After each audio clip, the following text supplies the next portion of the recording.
तो भाई बॉलीवुड में आज तक आपने कई बड़ी विवादें देखी होगी, लेकिन साल 2026 में जो विवाद सामने आया है उसने पूरी फिल्म इंडस्ट्री को दो घूंटों में बांट दिया है। जी हम बात कर रहे हैं रणवीर सिंह और डायरेक्टर प्रोड्यूसर फरहान अख्तर के बीच हुए इस महाविवाद जिसने डॉन 3 जैसी मेगा फ्रेंचाइजी का पूरा भविष्य बदल दिया है। एक ऐसा विवाद जिसमें 10 या 20 नहीं बल्कि पूरे 45 करोड़ का नुकसान, FWIC का बैन जैसा बड़ा कदम और इंडस्ट्री के भाई यानी सलमान खान की एंट्री का अफवाह तक शामिल हो गई है। आज के इस वीडियो में हम आपको इस विवाद के शुरुआत से लेकर बंद कमरे में हुई सीक्रेट मीटिंग्स और आज के सबसे लेटेस्ट खबर तक की पूरी इनसाइड स्टोरी बताएंगे। तो वीडियो को अंत तक जरूर देखिएगा क्योंकि कहानी में हर मिनट एक नया ट्विस्ट है। इस कहानी की शुरुआत होती है साल 2023 में अमिताभ बच्चन और शाहरुख खान के बाद फरहान अख्तर ने जब अनाउंस किया कि रणवीर सिंह बॉलीवुड के नए डॉन होने वाले हैं तो इंटरनेट पर सुनामी आ गई थी। फैंस बेहद एक्साइटेड थे और फिल्म की शूटिंग जल्द शुरू होने वाली थी, लेकिन पर्दे के पीछे कुछ और ही खिचड़ी पक रही थी। रणवीर सिंह ने फिल्म तो साइन कर ली, लेकिन इसके बाद वो अपनी दूसरी फिल्म के कमिटमेंट में बिजी हो गए। पहले संजय लीला भंसाली के बैजू बावरा का लुक टेस्ट, फिर प्रशांत वर्मा का प्रोजेक्ट और इसी बीच एक ऐसी फिल्म आई जिसने रणबीर कपूर का ध्यान डॉन 3 से पूरी तरह से भटका दिया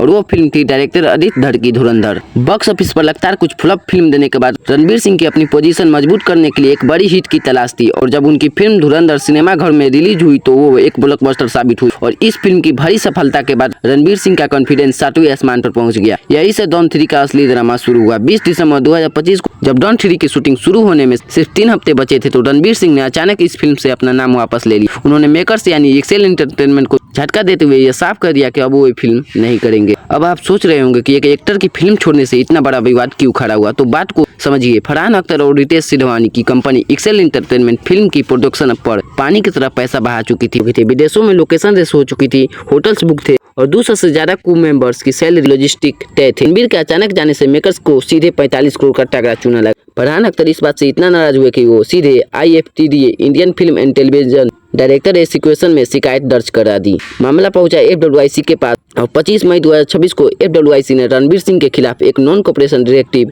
यानी असहयोग नोटिस जारी कर दिया। इसका सीधा मतलब था कि फिल्म इंडस्ट्री में कोई भी बड़ी टेक्नीशियन या क्रू मेंबर्स रणबीर के साथ काम नहीं करेंगे। यह बॉलीवुड में एक तरह का शैडो बैन था जिसने इंडस्ट्री को हिलाकर रख दिया। जब विवाद बहुत ज्यादा बढ़ गया तो बॉलीवुड के बड़े बड़े दिग्गज इस मामले को सुलझाने के लिए एक साथ आए।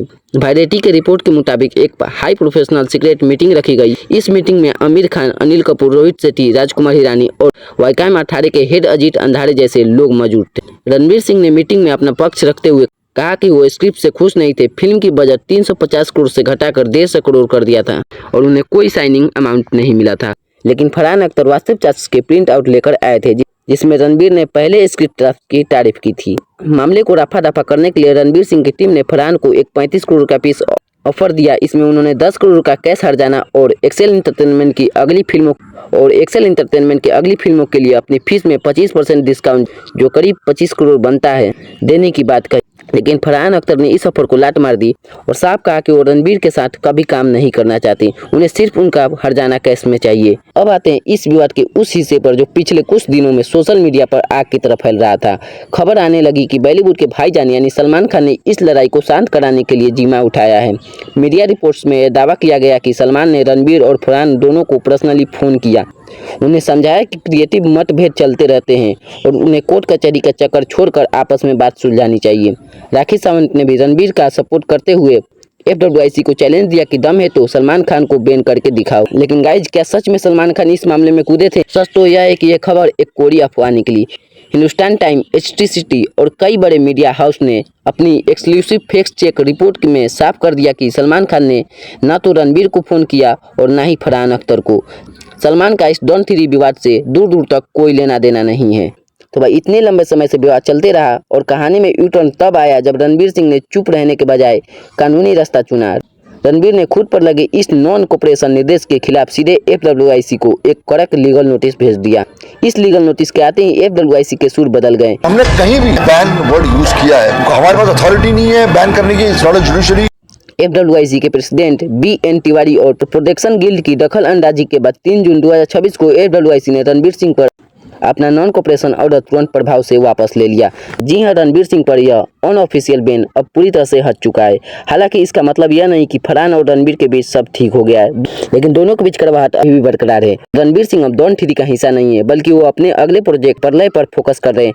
वही डॉन 3 के मेकर्स अब नए ऑप्शन जैसे ऋतिक रोशन की तलाश में जुट गए हैं।